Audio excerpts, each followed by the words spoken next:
In the first scene, a woman named Chase wakes up on an unknown island with a shell in her hand. She doesn't remember anything, including her identity, and is puzzled how she ended up there. Shortly after, we get to know that there are 9 other people stranded on the island with her. All of them are dressed in similar clothes and have no recollection of who they are. Chase first meets a woman named Casey, who reveals that she woke up with a knife. Confused with whatever is happening, Casey threatens to fight, but Chase calms her down and takes the knife away from her. Next, everyone on the island gathers in one place and tries to recall who they are. Eventually, they find their names on the neck labels of their shirts. The group then tries to figure out how they ended up on the island. One of them rules out a plane crash or a ship incident, as all of them are in perfectly good condition. Everyone having amnesia at the same time is also impossible. Maybe they all boarded the same Disney cruise. You can't trust Mickey in 2022. After failing to find an answer, Chase goes around the island in search of clues. She is joined by the macho of the group, Brody, and a talkative guy, Donovan. The trio ends up finding different survival items, including a first aid kit buried under the spot where everyone was lying. Chase and Brody then decide to search for food and fresh water, while Donovan returns to the others to light a fire. After walking for hours through the jungle, Brody and Chase come across a freshwater source, a beautiful waterfall. In the heat of the moment, they also make out. Seconds later, Chase decides that the romance is enough for one day, but Brody craves more and tries to assert himself on her. Enraged, Chase pulls out her knife and threatens to stab him before running away. Elsewhere, Donovan and the others go for a swim in the sea, where they are soon surrounded by sharks. Everyone panics and rushes to the shore, but poor Donovan is bitten and taken away. After a while, Chase and Brody separately arrive at the camp. She accuses him of having bad intentions, but Brody denies the allegation. Before things could escalate, 2 sensible guys, Cooper and Moses, separate them. Like the Red Sea. They then reveal that a shark killed one of their friends. At night, everyone takes a nap, and Chase has a nightmare where she pulls a gun on an elderly woman. Soon, she wakes up in a cold sweat and decides to go for a walk. I gotta stop dreaming about beating up old people. A few meters ahead, she surprisingly comes across a badly wounded but alive Donovan. She immediately alerts everyone, and they carry him back to the camp. There is a trained nurse in the group named Blair, and she starts taking care of Donovan. Later, Brody suggests moving inland to find a better shelter, but Chase and the others feel that they should try and find a way out of the island. As everyone is discussing, the youngest members of the group, Mason and Hayden, reveal that they noticed a pattern earlier. It turns out that each of them were located exactly 39 steps away from one another when they first woke up on the island. On multiplying 39 with the number of people present on the island, i.e. 10, they walked 390 steps and found a signboard that says, "Find your way back." However, the others think that it's a nothing burger, more insane than Hurley's lottery numbers, they say, and return back to the camp. This frustrates Chase, and she smashes her shell in anger. Surprisingly, there is a digital key hidden inside it, which she doesn't notice. The next morning, Chase wakes up earlier than everyone and shockingly notices a tent boat in the sea. She immediately swims towards it, barely escaping the sharks. Inside, she finds multiple suitcases and a backpack with some bullets and a bunch of other items which reference the number 39. An elated Chase then paddles the tent back to shore and hides it. She also hides the suitcases separately, and it's revealed that one of them contains medicine while the other has a locked box. After a while, she joins the others at the camp and watches Casey leave with Brody in search of food. Once deep in the jungle, the two flirt and start making out. Later, they return to the camp and notice a massive storm approaching from the distance. Brody again insists on moving inland, and this leads to a physical altercation between him and Cooper. At last, when the group refuses to follow his orders, Brody leaves for the forest alone. In no time, the storm arrives, and Chase is forced to tell everyone about the tent, where they eventually spend the night. The next morning, after the skies clear, Chase ventures out and finally notices the digital key. She rushes to open the suitcase and finds a revolver inside. Later, the young girl Hayden notices a contrasting change in Casey's demeanor. After she went into the forest with Brody, she presses her for information, and Casey finally reveals that Brody mistreated her. Meanwhile, Chase and Cooper hike up a mountain to get a better look at the island. To their surprise, they come across a huge abandoned hotel with a functional freshwater fountain. Afterwards, they return to the camp, and she takes a shot at Brody again, which leads to another altercation. Fed up with all the torture, Brody decides to stay on his own. That night, Chase again dreams of pulling a gun on the same old woman from earlier. The next morning, everyone wakes up to Brody's dead body. He was killed by the same knife Chase had been carrying around. So, expectedly, they blame her for the murder, despite her best efforts to claim that she is innocent. When nothing works, Chase starts fighting back. It's clear that she is a trained fighter, but Cooper and the others eventually outnumber her and knock her unconscious. In the next scene, Chase wakes up to find herself in a room with a nurse. This naturally puzzles her, and she demands answers, but the nurse sedates her instead. Next, Chase wakes up in another room with a doctor beside her. He reveals that she is actually a prisoner, and that they are in a futuristic Texas correctional facility. Chase is then escorted to the prison warden, Mr. Wells' office. Confused and angry, she demands to know why she is in prison and why she was on an island before. Wells doesn't mention the reason for her incarceration, but reveals that the island is actually a computer simulation called Island. Whoa, that's clever. The 9 other people there are also imprisoned criminals. Wells further explains that the island is designed to test the criminals and change them for the better through the use of harsh techniques. Anyone who dies in the simulation dies in real life. How does that help anyone? This confuses Chase even more, and she assumes that everything is a lie. But Wells tells her that she can find out for herself when she is sent back to the simulation shortly. Later, she is presented before the members of the Rehabilitation Advisory Board. They again brief her that the program's aim is to give prisoners a second chance at life and see if they repeat their past behavioral patterns, unless they get bitten by a simulated shark and die. One of the advisory members feels that Chase has failed and she shouldn't be sent back to Island because of her self-serving and violent nature. At the halftime break, Wells confides in Chase that although he is in charge of conducting this rehabilitation program, he doesn't approve of it. He feels that it's a total waste of money trying to rehabilitate people who frankly don't deserve it. For instance, Brody is incarcerated for forcing himself onto others, but even inside, the rehabilitation program couldn't change him. Wells further reveals that the program is designed to kill anyone who kills others. He also confirms that Chase did in fact not kill Brody, and it was someone else. Before departing, Chase inquires about her recurring dream where she is pulling a gun on an older woman. Wells simply replies that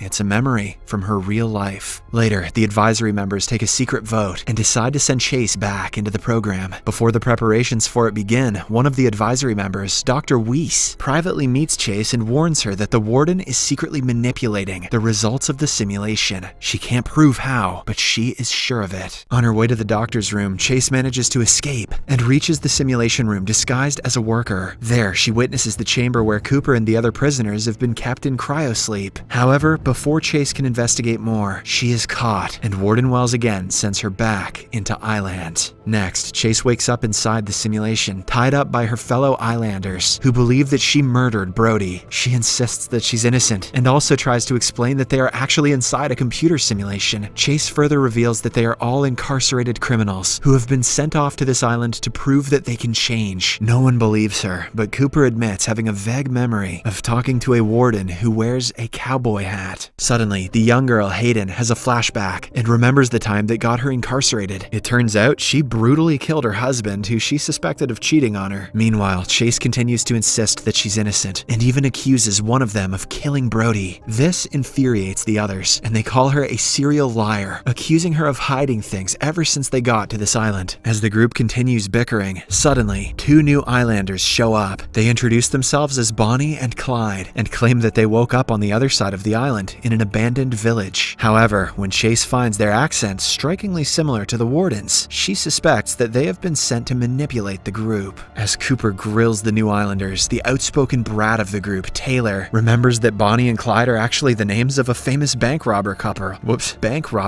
from the 1930s. Then, Chase points out that oddly, these two haven't said anything about the dead body of Brody, which any normal person would be horrified after seeing. With this, Bonnie and Clyde realize that they have blown their cover. That was quick. And finally admit that they are police marshals, much to everyone's shock. The very next second, Clyde approaches Hayden, stabs her with a knife, and reveals that it was her who killed Brody. It turns out that Hayden committed the murder as she was scared of becoming Brody's next victim. Meanwhile, Clyde explains that before the prisoners entered this program, they signed waivers agreeing to the rules of the program. Now, if they die inside the simulation, they will die in real life. Moreover, if they kill someone inside the simulation, they will be killed in return. Clyde then reveals that they altered everyone's cerebrum, so the prisoners will slowly regain their memories, including why they got incarcerated. He warns them that once they regain their memories, they might want to kill one another for the horrible things they have done in real life. Clyde then turns everyone against Chase, saying she is hiding medical supplies and other items. The plan works, and everyone becomes enraged, so Chase is forced to leave. Before she departs, she hands over the medicine to the group to prove that she's not a bad guy. However, she does not mention the revolver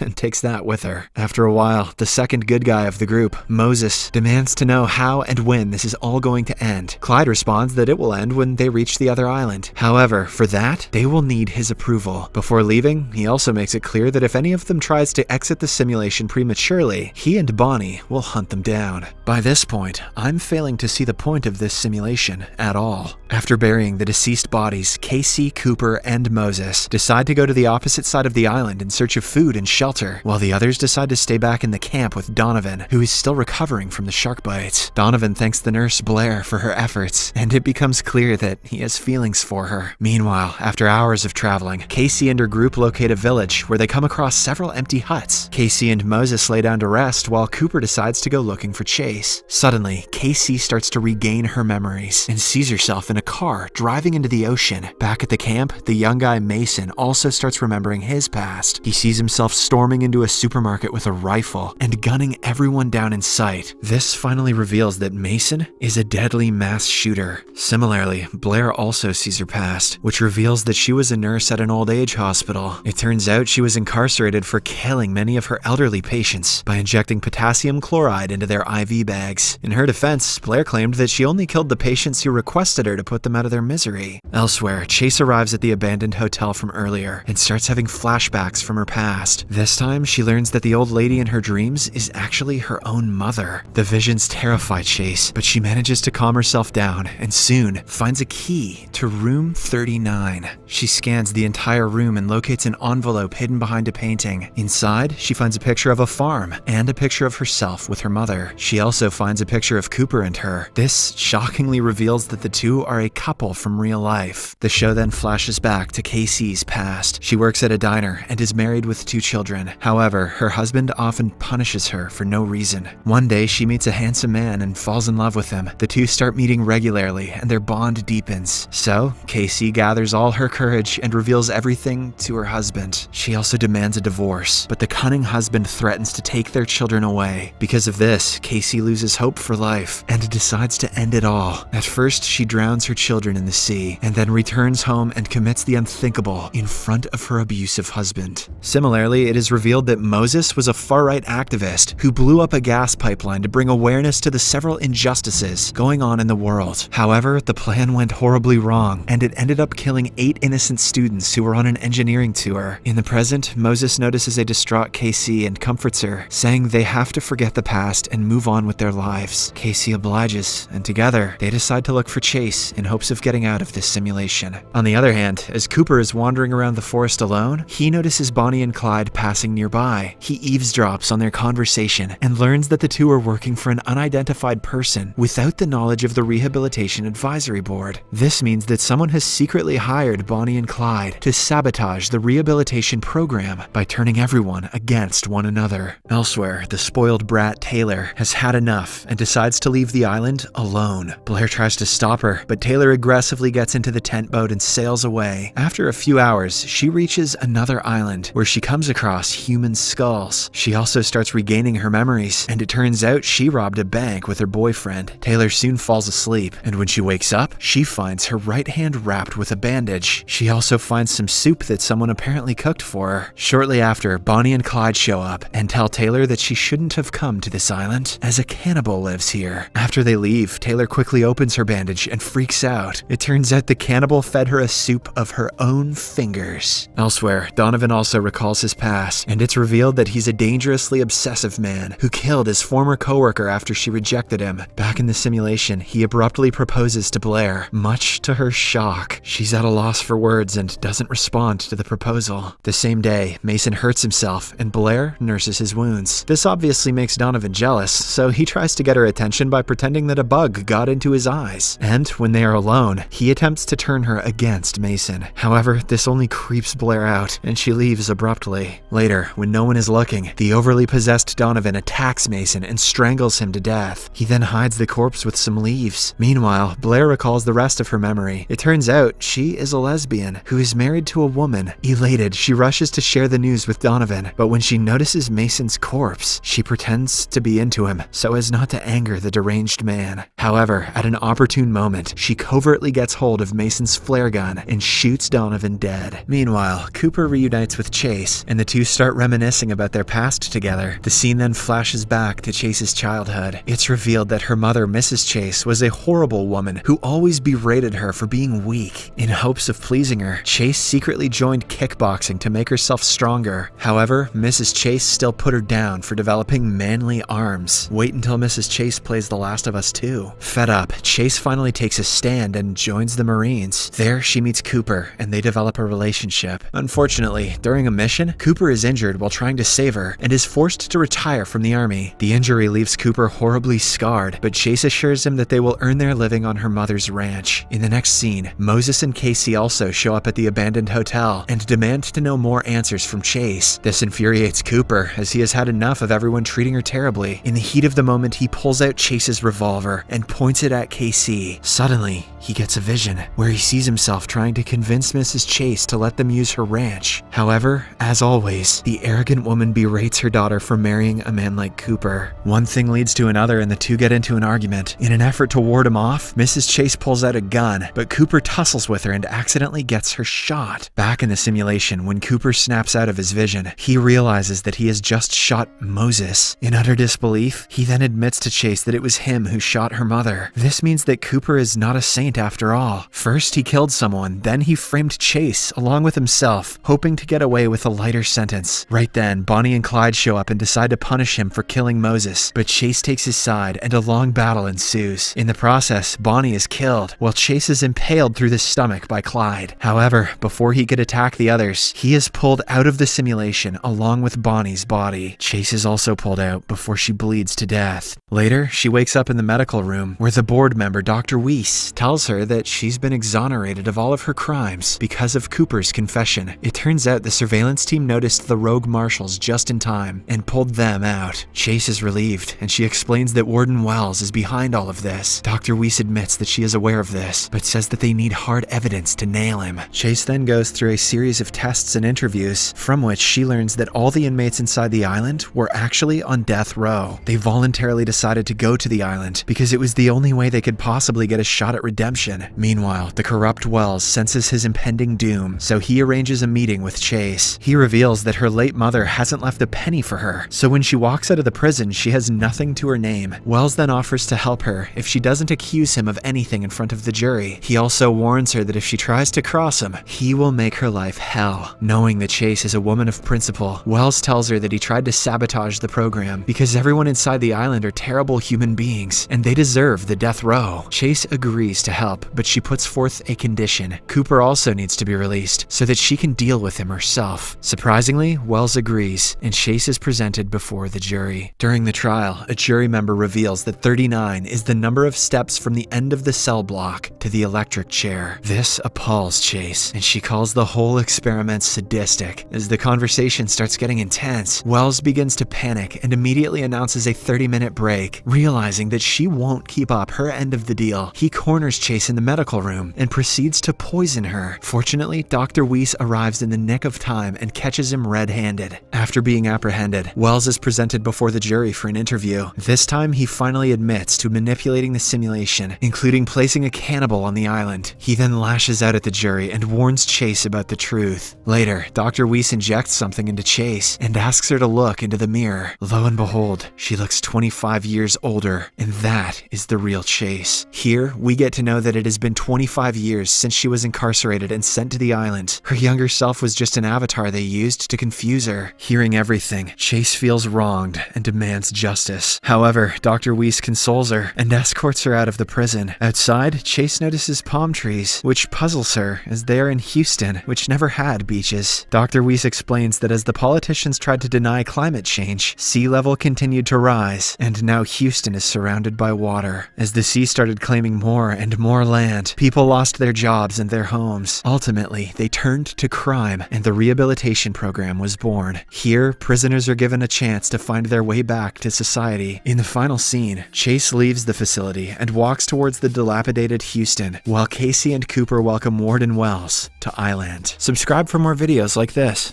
turn on notifications, and leave a like to help the channel out. Thank you for watching.